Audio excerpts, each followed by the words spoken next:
Have you ever wanted a homegrown salad but thought you needed a big backyard? Think again. Today we're setting up a simple, space-saving raised bed for your balcony or porch. Let's get started. Today we're going to be using an 18 by 36 elevated, really durable raised bed. There's a number of different kinds that you can either make or purchase, but be really mindful that it's going to be weight-bearing for the porch or balcony that you're putting this on. You're also going to need some soil. So today we're going to be using Kellogg's raised bed and potting mix. You will need a watering can, or of course you can use a hose with an attachment for some gentle watering. And of course you'll need your starters. So today we're choosing my favorites, which is going to be some butter crunch lettuce, some cherry tomatoes and parsley. But of course in your own garden you should pick whatever you like. You can put peppers in there, you can put other herbs. There's a variety of lettuces. Many things can grow in raised beds, so choose your favorites. When you're ready to set up your raised bed, make sure that you're finding a really sunny spot on your porch or balcony. Most of these veggies are going to need about 6 to 8 hours of full sunlight every single day. Another thing you need to consider is what soil you're using. We're going to be using an organic soil today because that will impact the quality of how these veggies are growing and the flavor that you're getting out of the veggies.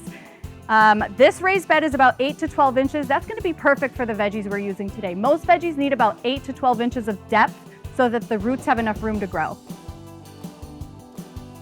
Now it's time to plant.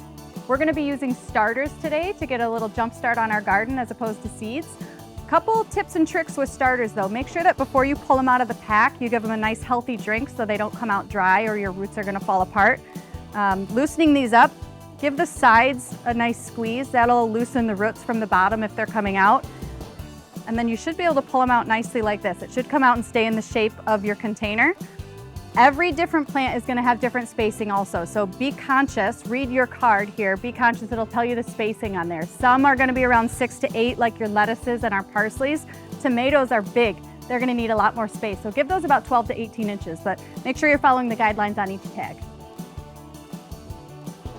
Make sure to water your new plants regularly. The soil should be moist to the touch, but there shouldn't be any standing water in there, so probably every other day it could use a little drink.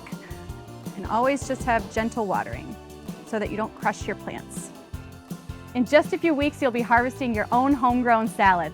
Always pull from the outside on your lettuce, harvest from the outside of your plant, or wait till the entire plant's fully grown and you can cut from the bottom. Tomatoes, you'll wait until they turn bright and red and soft to the touch. Parsley, we'll wait until it's a little bit bigger and we'll pull from the outside of those as well. There's nothing better than a salad grown from your own garden. Try it out at home and leave us some comments below. Let us know how it's going. Stay tuned for some more urban gardening tips.